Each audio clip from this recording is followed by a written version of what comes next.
everyone. I hope everyone's having a great morning, and I want to review exactly what we will be going over this morning. We will be going over self-image once again, but how you can use it to attract exactly what you want. Everyone, have a great day, and we'll talk tomorrow.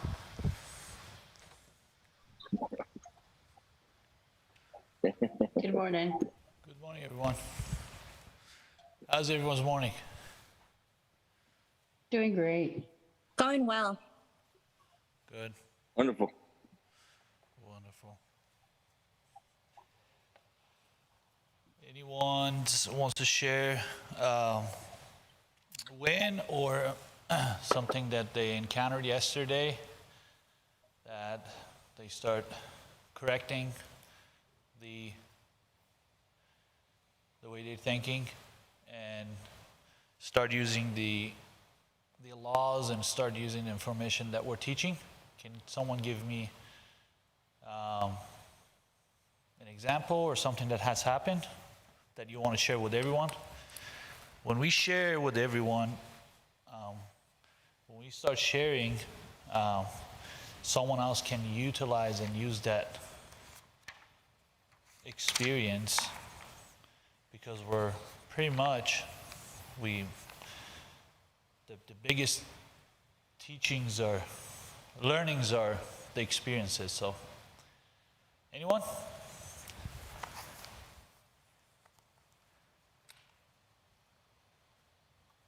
I mean, you live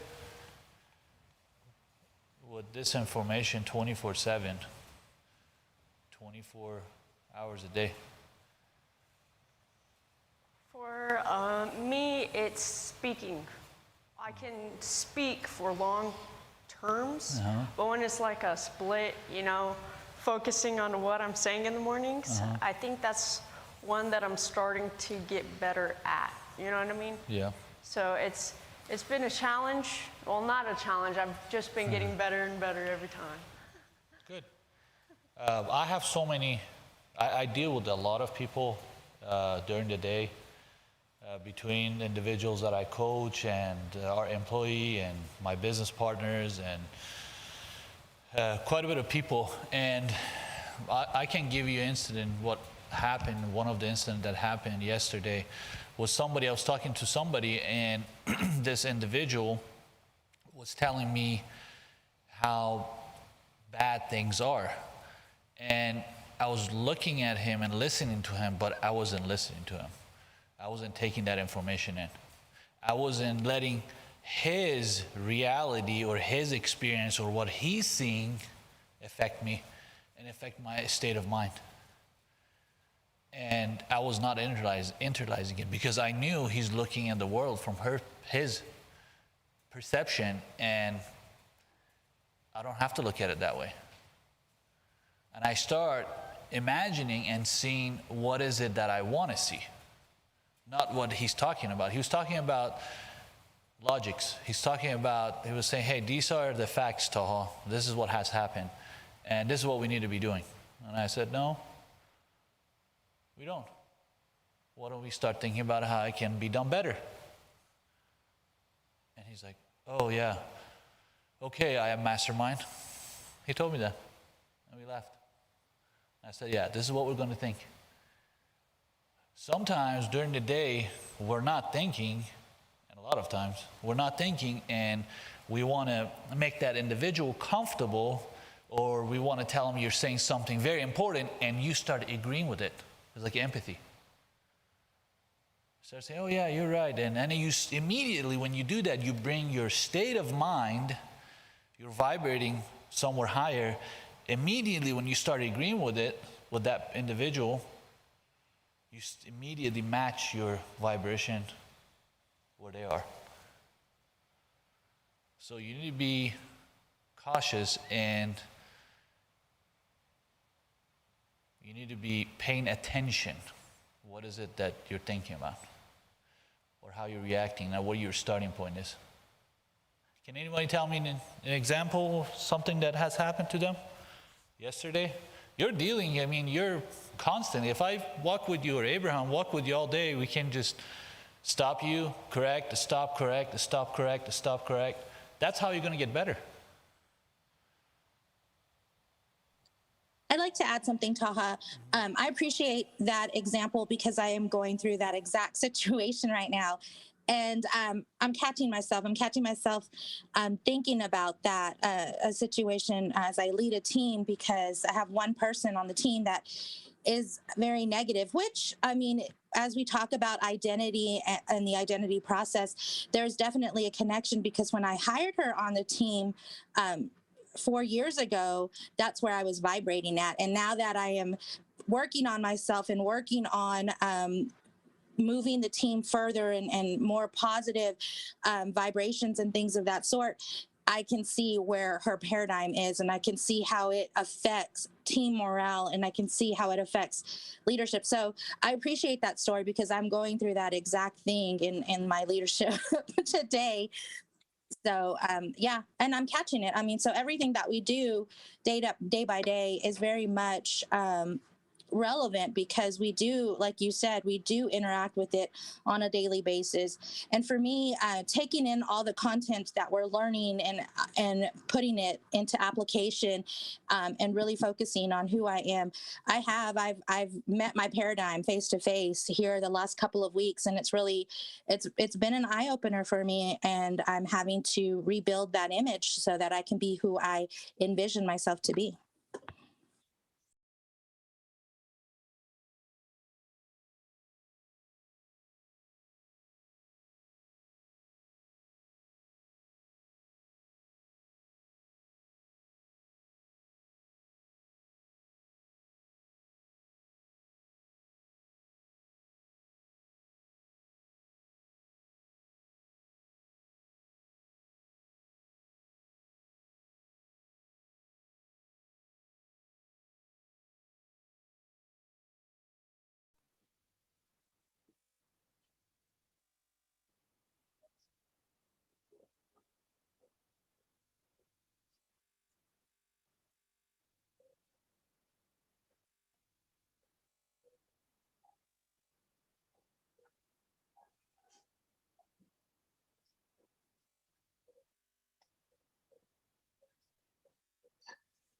Traveling with my ex-wife last week, and taking my son for his birthday, and there's so many things happen through the traveling, and obviously we're not together because of the way we're thinking. And every time I'm trying to stop and say, hey, no, this is what we need to think and this is what we need to expect, I've been hearing this, hey, here we go, Taha and his lectures. And you need to be very patient, and sometimes you just need to be quiet. Because when you start pushing people's paradigm, if they don't want to change and they don't want to accept, guess what they're going to do? They're going to fight you back. And you're going to create a situation that is confrontational. What I'm talking about earlier when I was saying, when we're talking to people, make sure that that's why it's very important to bring people that are understanding this information and understanding the way we think. Because if you because when you start talking to them about positive thinking, or start thinking about expectation or assumptions, they will start, if they don't know this information, they don't want to hear you again. They start distancing themselves from you, and it's going to make it very difficult if you're working with them in an environment or somebody that you have to deal day to day with. So it's very important that those individuals, always when I coach individuals, or we have a big group in Iran, I always encourage everybody to come with bring their employees, bring their spouse, bring their kids to the classes, because so everybody getting the same information and same source. So through time, there's not going to be in a conflict. Otherwise, you're thinking from different state, and here or have no idea what you're talking about. It creates conflict. Anybody has any notes before I start the video?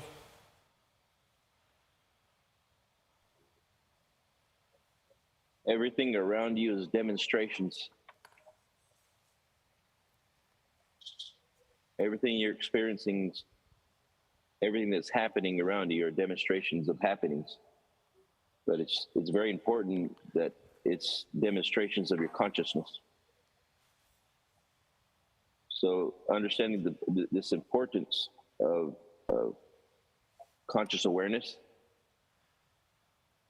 the importance of keeping spirit in the forefront of your consciousness.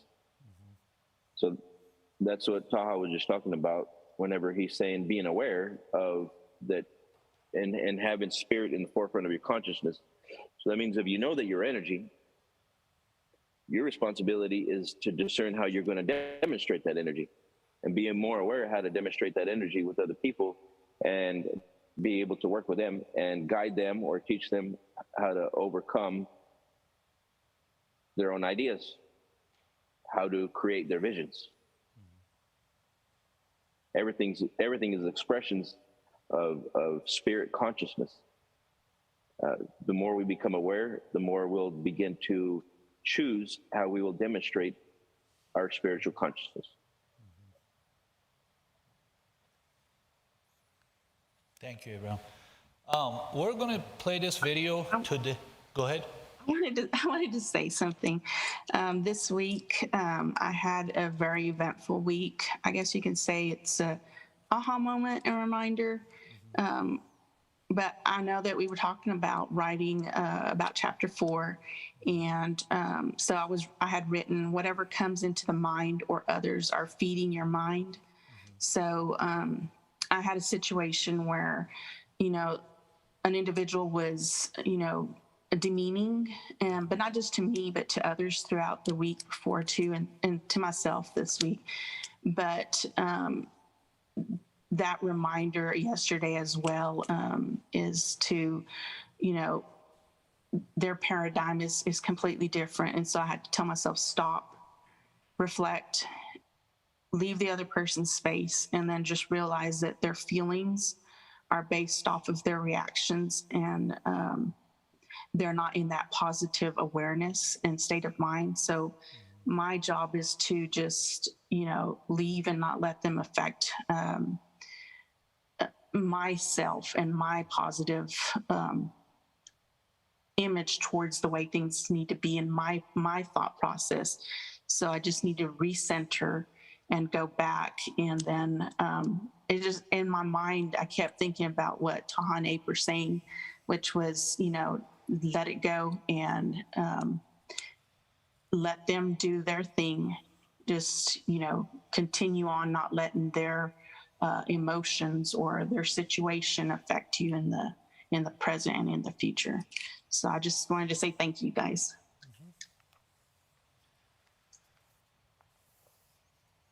This is great. It's great to hear that. That's self-control. I'm going to play this. Go ahead. Yeah, it's good. You become, it's self-control, but it's also awareness and understanding. And the better we understand ourselves, we'll understand other people, and we understand why they're doing what they're doing. And we can actually just step back and observe and not get emotionally involved with what's going on at the moment. Go ahead, Tom. I'm going to play this video today and tomorrow. There's a lot in this video, and we're going to decipher. I'm going to pause and talk about it and resume the video. But I want you guys to take notes, and we're going to discuss it. I'm going to pause it as we go forward. Zach, I'm going to play this video. We're only limited by weakness of attention and poverty of imagination. That's the only limit we've got. Weakness of attention, got to focus on what it is you want. You've got to give it your undivided attention. And poverty of imagination. Use your imagination to build enormous pictures. See great things happening in your life.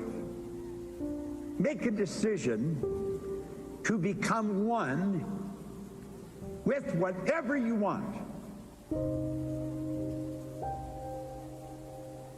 A lot of people are wandering around, they don't know what to do. They're like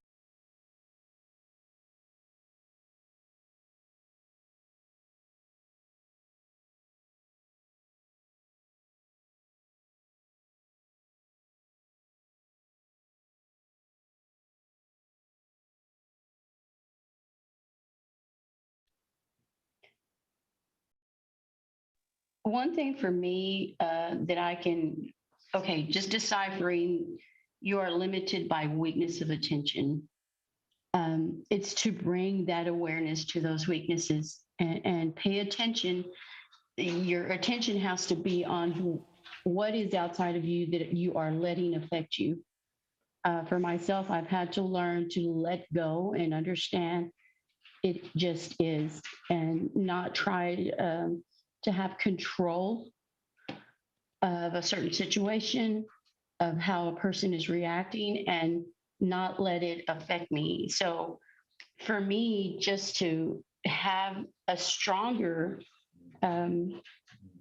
not even limited attention, weakness, is to really not think from that limitation and think that the universe is actually working for me and understand it for that. Very good.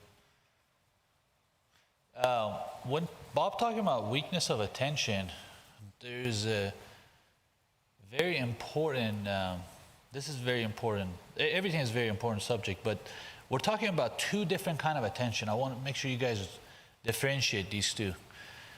We have objectively directed attention, and we have subjective directed attention. The difference between these two are huge. When we're talking about objectively directed attention, that means what just Lori mentioned, the things that we see and take our attention away, and we start thinking about it based off of the appearances. Subjectively directed attention is what you preoccupied during the day, what you're thinking about, and what you're transforming. There's a huge difference between those. What happens, individual, what they see objectively in the reality, they take it in and make it subjectively. And they preoccupied their mind with the problems, with worry, doubt, fear, things that they don't want to create. And guess what they're doing? They're creating more or less of that. So understanding this weakness of attention, it's what the difference between objectively and subjectively is huge. That what you're seeing in appearances, you don't take it in. It's something that you don't like, you don't take it in.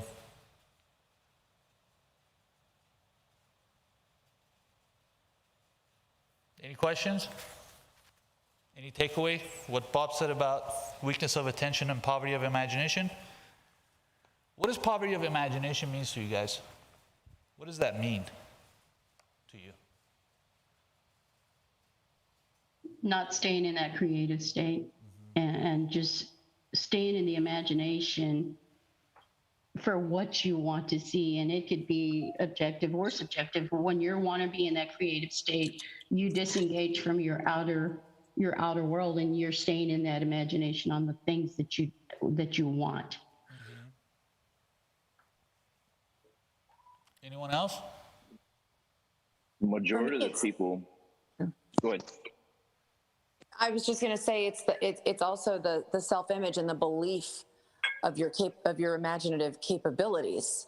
So poverty of imagination sometimes isn't, it's your paradigm saying that you're not creative. I had a meeting yesterday with 26 individuals talking about some of what we talk about, and every single person on that call said, I'm not creative. I'm not very good at being creative. I'm not imaginative. I don't come up with good ideas. I think it is a very rampant disease that people don't believe that they're creative because they don't pay attention to it and they don't spend time on it. Because that's how they've been conditioned. And can I say something? Go ahead. Nicole, it's interesting that you say that, because actually we're all creative because we've created everything that's in our lives. So unfortunately, the definition of being creative in most people's eyes is being an artist or building something or designing something. Well, we're creating everything that's in front of us financially, our relationships, our home. So we are all creative. What people who are aware like you need to do is help to redefine what creative means, so people understand that they're always being creative. because they're creating what's in their lives. Absolutely right. Mind is the creative process, consciously or unconsciously.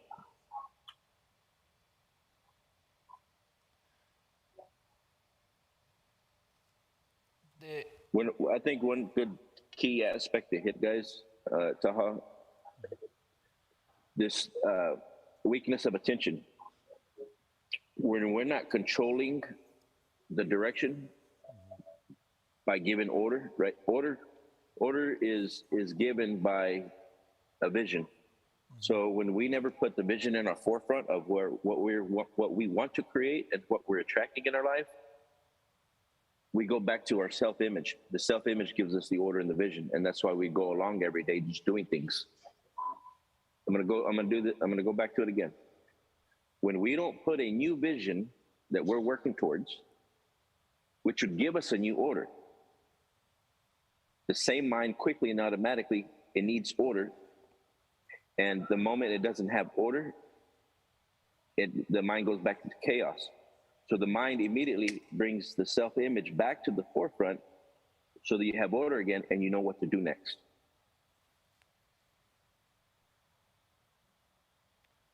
Why do we have to have an order? Guys? Order brings direction. Did everybody understand what I was getting at? When you don't put a new vision and you're not working towards a new vision or a new goal, the same mind quickly and automatically brings order. It brings back your self-image, and then you know what to do next. So you're either going to create the new vision, or you're going to keep creating the same circumstances over and over again. What you've been doing, because the mind needs order, visualization. So it goes back to its self-image, and it starts to carry on with its behaviors, carry on with its beliefs, carry on with its perception. Now, this weakness of attention is not by accident. The weakness of attention already has a self-image, so it's very focused on what? Doing what you've been doing for the last 10, 20, 30 years. It's very focused, but it's focused on from the perception of your own self-image. So again, here you're trying to transmute energy into a new direction. Well, if you don't stop transmuting your own self-image to bring a new vision and transmute the vision into a new order, there's your weakness of attention. You're having trouble focusing in on a new directive because you keep focusing in and directing your life from your self-image.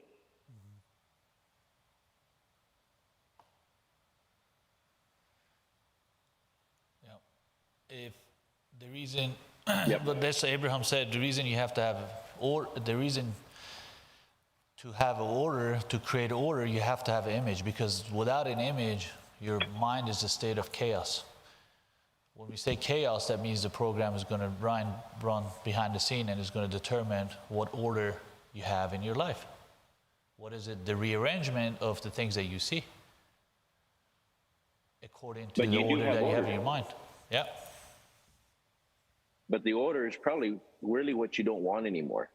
You become aware. Consciousness, when you become aware, you're aware that you don't want certain things in your life. But that is the order. It is the order of the self-image.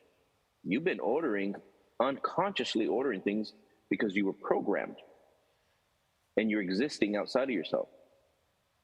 So what you're seeing outside in demonstrations, the chain of events, the order of things is coming from where? Your base knowledge. Go ahead, Tom. Talking about weakness of attention, I want everybody to really pay attention here. I'm going to on the screen, Zach.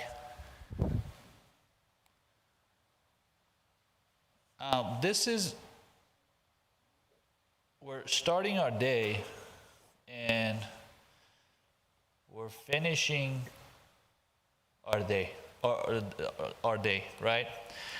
And I want you guys to think about really how many minutes or how many seconds during the day you're deliberately,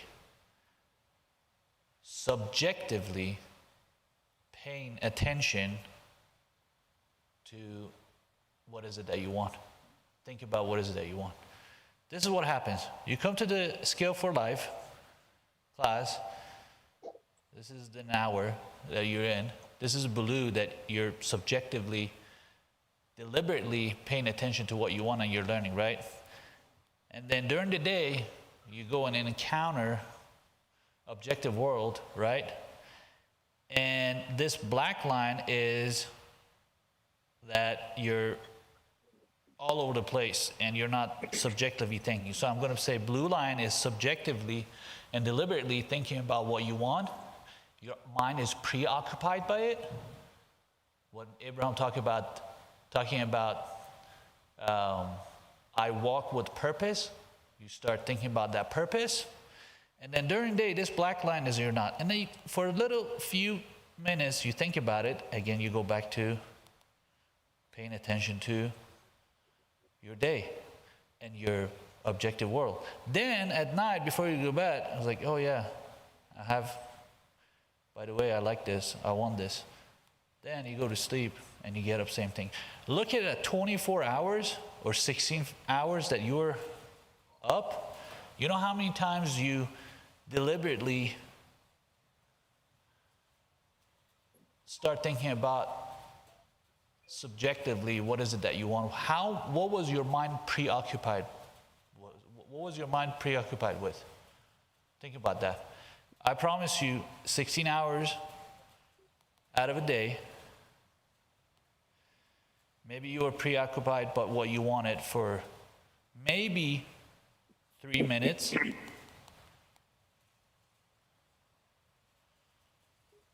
And then you were thinking about everything else for 16 hours. So basically, you're transforming, talking about transforming energy or those thoughts into form. Look what you're transferring more during the day. You're transferring your paradigms or how your conditions, and you really think about what you want for just maybe 3 minutes. Taha, can you draw another line on there so that everybody understands the lower and the higher state? The way you have it, now the lower state is the physical body. So the physical body is on a vibration. If your desire, which is a dream, never affected the body to take different actions, you stayed on the same pattern plan. Yeah. So draw it the same way. The spiritual essence was the dream and the vision. So you went up and only consciously thought about it, but you stayed on the same pattern plan. You stayed in the same physical reality because your same program was running the body. So a lot of people never break out. They went up, there you go. There you go. Yeah. Because the body rules physical reality. Mm-hmm. Look at everyone around you. The average individual cannot see spirits running around or see the energies moving. You see the physical bodies. That's the demonstration. That's the expression. Mm-hmm. So we live on a physical plane. So who is governing your physical plane? It's the thoughts that you think. Mm-hmm. So that 1 minute or 2 minutes you went up, but it never penetrated the body to cause it to move in a different pattern plan. Mm-hmm. So you stayed, the old self-image stayed in control of the physical world. Therefore, you're never going to experience the new world because you're not letting the new spiritual dream or the vision inherit the earth, your body, to alter you off into another direction. Yeah, because you're not faithful to your dream. You're not faithful to your vision. You're not faithful to unseen. That's what it is. Lack of understanding. Yeah. This is the reason why we have the gold card. Because we get distracted through the whole day. Yeah. But when we have that card, say in our pocket, I got my vision board on my phone. Yeah. I'm always checking my phone. So every time I get on my phone, I see my goals, and it kind of puts me back. That's exactly right. Using objective world to remind yourself what you need to be deliberately paying attention to. I carry this. Yeah, I carry this. Always I'm holding it. Remind me of everything I'm doing is with purpose. I open my phone, the screen behind my phone, it reminds me I'm always living with purpose. Always taking my mind back to that, what we want to become one with. And when we start thinking about becoming one with, that means you start looking at the world mentally, leaving from that state. That's very important. Staying in that state, dwelling in that state, and staying in that state. And you have to always remind yourself, that's why we have a gold card. Every time I open my wallet, my gold card. Every time I put my hand in my pocket, I touch this. Every time I look at my phone, I say, it reminder to, hey, what are you thinking about? Where you're at? Yeah.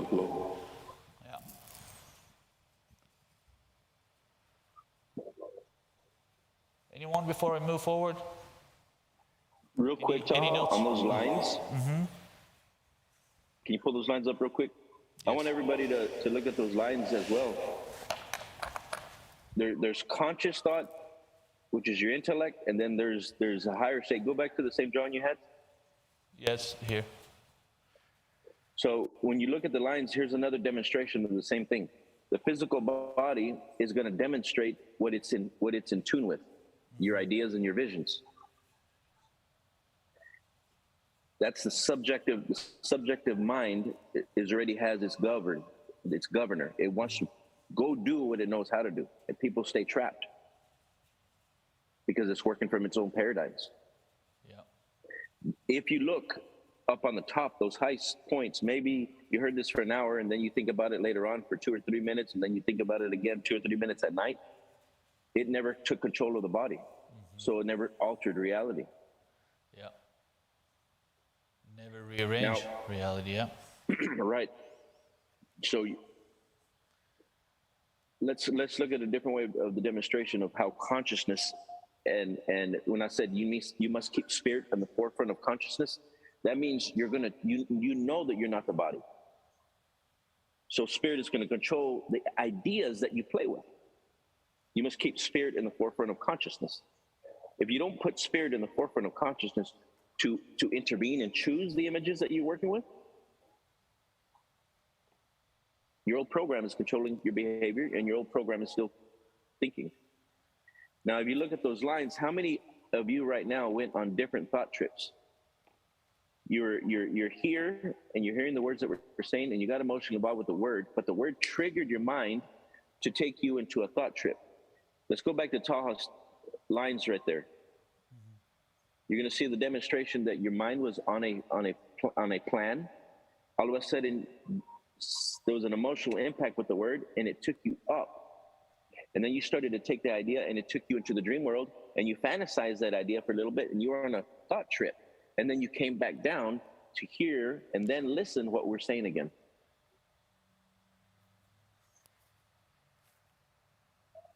So what I'm demonstrating is consciousness on its own will go up to a higher vibration when it finds or hears something that triggers it to get emotionally involved. And from there, you go into a thought trip. That thought trip is taking you into infinite intelligence at a higher vibration to think. And then you bring the idea of vision back down. But then once you bring the vision back down and it's here in your forefront, you've got a choice to either act or let it go back to the no thing again.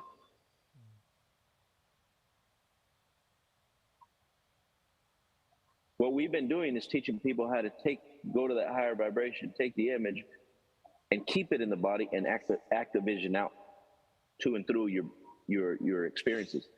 When you do that, you alter the pattern plan. You alter reality. If you can continually do that and work your vision.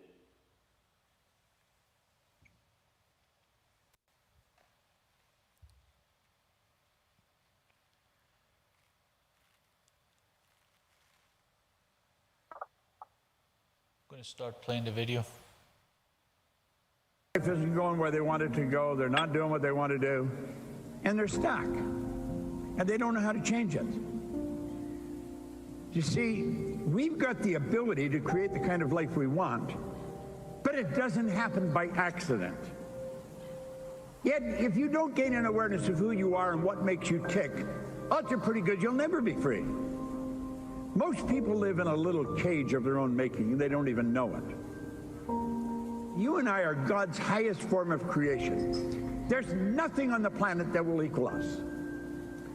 Now, I often point out that we're the only creature on the planet that's totally disoriented in our environment. It's true. All the other little creatures are completely at home in their environment. They blend in. We don't. We've been given the mental faculties to create our own environment. Yes, it's just that most people don't do a very good job of it. School doesn't teach us how to do it. You go right through our educational system, come out and know virtually nothing about yourself. I want you to take your phone and look at it. And think of this. Let each of those lines on the screen represent a level of vibration. Everything the phone can do, you can do with your marvelous mind. We refer to these levels of vibration as frequencies. And there's an infinite number of frequencies. Now your cell phone has its own frequency. If I've got your number in my phone, I can hit send, bang, you get the message. Doesn't matter where you are. I could take a picture, hit send, and simultaneously with me hitting it, you'll have it. See, in truth, there isn't any time or space. That's an illusion. We're dealing here with energy, and we're dealing with frequencies. We're dealing with energy. Everybody's phone has its own frequency. Well, you know, so do people. You can transfer pictures from your mind to somebody else's mind on the other side of the world just the same as you can with your phone. Now, most people never really gain an understanding of that or how to do that. But everything you're thinking, you're sending off charges of energy. Thought is energy. Thought waves are cosmic waves that penetrate all time and space. Thought waves makes the laser look puny. Yet the most potent form of energy is, most people don't really know much about it. They don't think very much about it. Every great leader that has ever lived has been in complete and unanimous agreement that you and I become what we think about. They've disagreed on almost everything else but that one point. We truly do become what we think about. You know, most people think of what they don't want. They spend time thinking about what they don't want. I get so sick of living this way. I'm so tired of never being able to afford it. I'm so sick of not taking a nice vacation. I'm so sick, and that's all they're talking about. And they're attracting it. They've magnetized themselves to what they don't want. Well, if we will think of the phone, get it straight in your mind. Your mind works like the phone. Do you know that everything we want is already here? You're going to find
is what we created in the past. So if we want to see something new in future, we need to think now. Think differently now.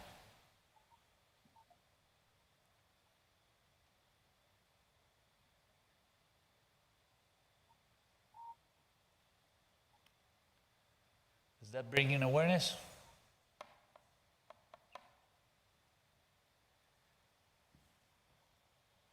Takeaways. What did you guys pick up from what Bob was talking about? What does he mean by we have ability to create?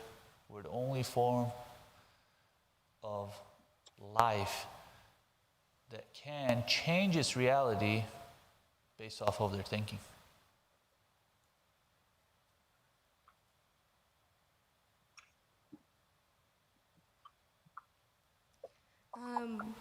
Can everyone hear me? Yes. So what I believe he's saying is that from 1 minute you can go from living the life that you were on track to live, and then the very next second you can completely shift and change all of that with just an idea and with deciding this is my new pattern plan. Yeah. And Zach. And that's the huge difference again between everything else, and that's why we don't fit in our environment, because we weren't meant to fit in. We were meant to create and to create what we want and what we desire, and to move that forward. Absolutely right. Because we're co-creators. We're all performers demonstrating our level of awareness and consciousness.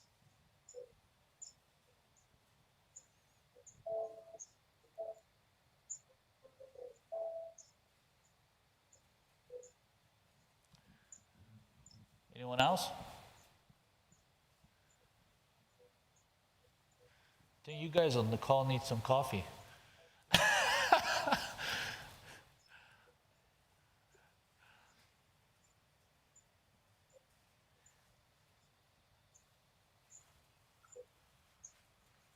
All right, I'm playing the video. Continue. Go ahead.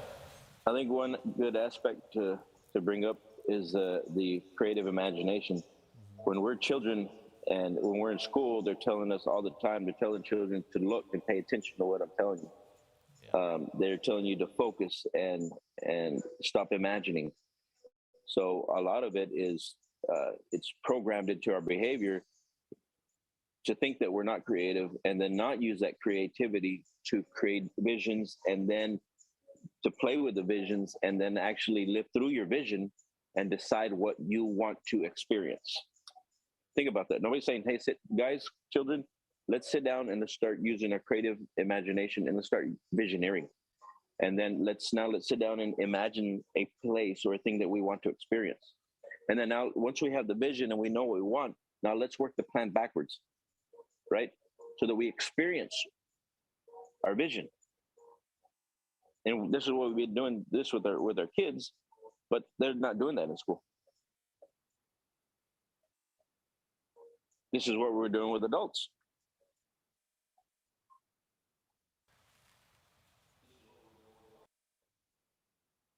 Right? It's the same practice. But the imagination was always capable. It's like a muscle. If you never use a muscle or experience a muscle, you really don't know what it's capable of until you start to apply it. Use it. Go ahead, Tom.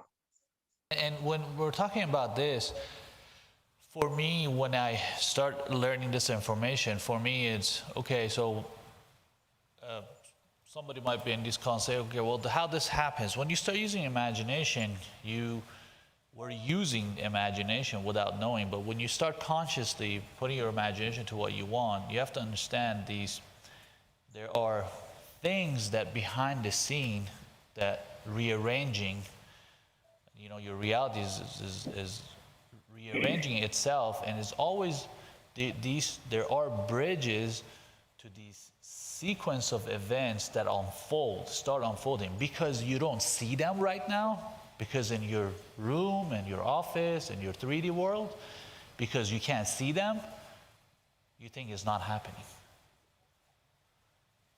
That's one thing. When I start paying more attention to my reality, to start listening more, start believing more, start thinking about these conversations, start seeing who's coming to my life, start looking at different things, and start building that faith, you know, the universe is working for me.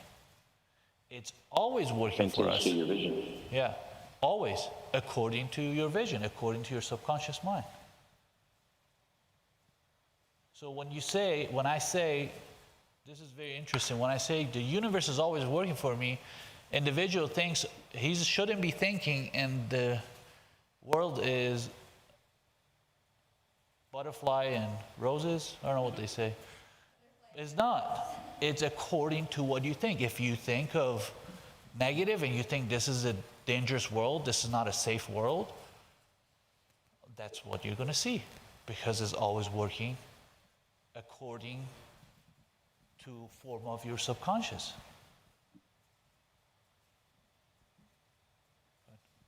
Yeah, that's very true.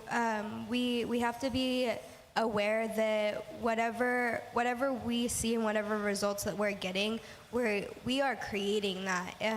Y'all kind of touched on it earlier, and I know that we kind of touched on it yesterday.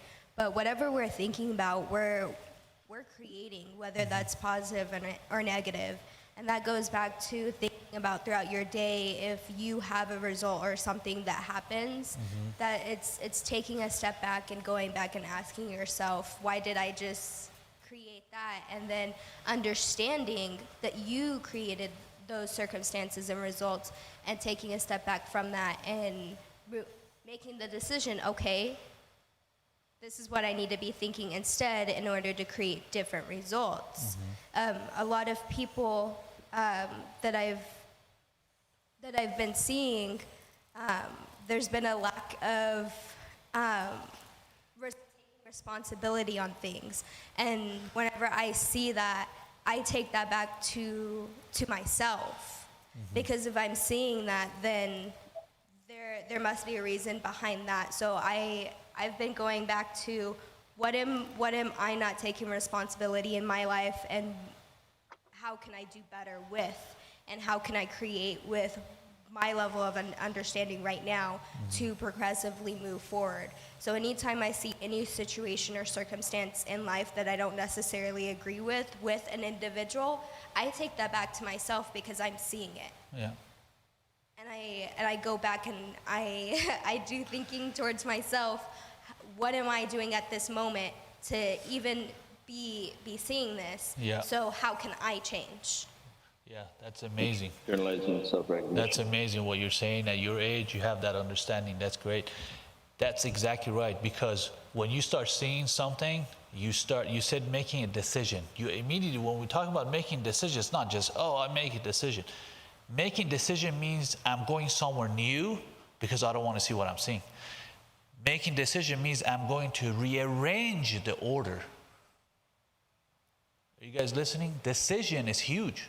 Decision is I'm rearranging the matter, what I'm about to see in future in my reality. Very good. Very good. I just wanted to add something. I literally wrote it down before we, what we think, we create. Be careful what you think. Big one.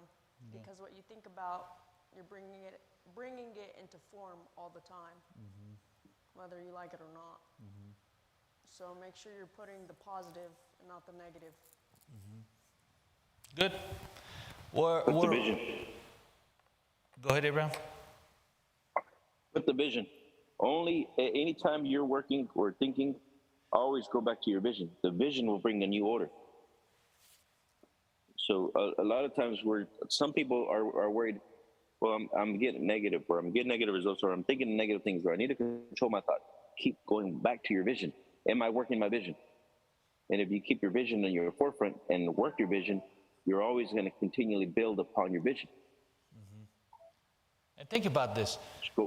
It's pretty important to, before you speak, I hear you. You guys heard this many times. That means before you encounter it, it's already there because you created it.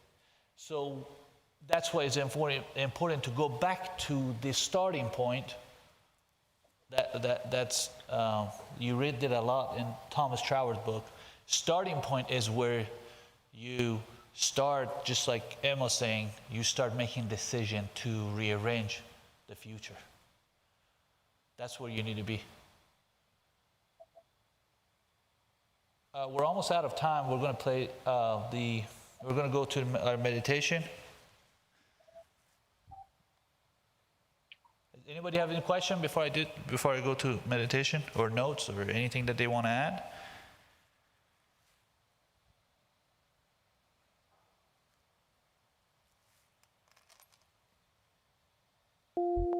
Okay. I want you to relax. Relax your body. Stay at ease. Start imagining. What is it that you want?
Everyone have a wonderful day, and we will talk tomorrow.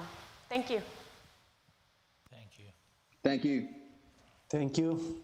Thank you.